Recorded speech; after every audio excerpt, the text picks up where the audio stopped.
to kunan mo na mo te to ma ka jaw la to ma ka jaw ama to na eh po sana to. Hi everyone.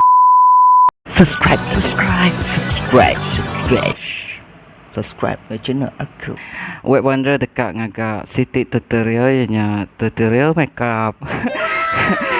Ashley Ahmad. Hi sis. Okay, cantiknya muka kita. Ngagak muak kita jadi baji. Okay. Dito bisa makeup ko.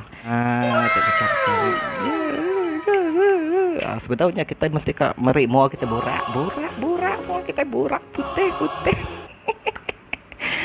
Okay, mua borak aku ngagak tutorial untuk kumpu. Borak. Cantiknya. Asal itu jadi sanjat nih. Apply foundation, rata-rata ngambil baji ya. Okay, baji ya.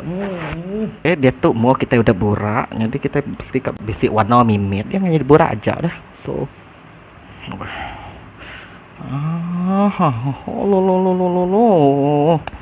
pink gitu. Ngagai kita keperluan dia nanti bisi janggut cukup dulu.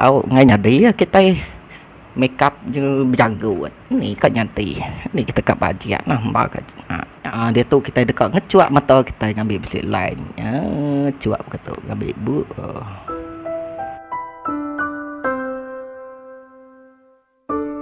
kita ulih ngagak begitu ngecak ke laki kita perlu terkait hati. Aku pun dah belajar hari ya tadi tambah mimit belum mata tu tahu mimit tak nama yo ngai ke di bakal gambar panda kita lagi. To kunan mo na mo te to ma ka jaw la to. Ma ka jaw ama to na. Kita coba kita mesti kena listip, wajib listip. Mula. Tengok. Okey.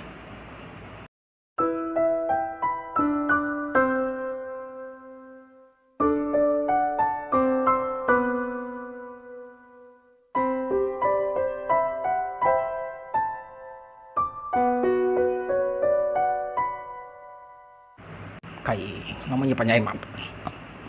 Abang aku kat mulut aku besar, jadi aku agak wayah kenyak lah. Cantik kan?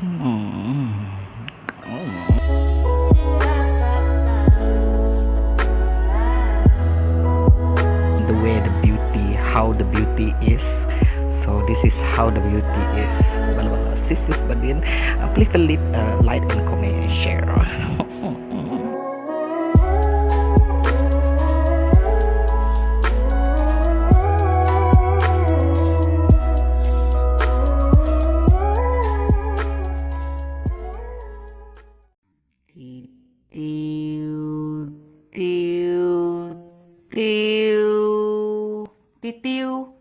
Titiu.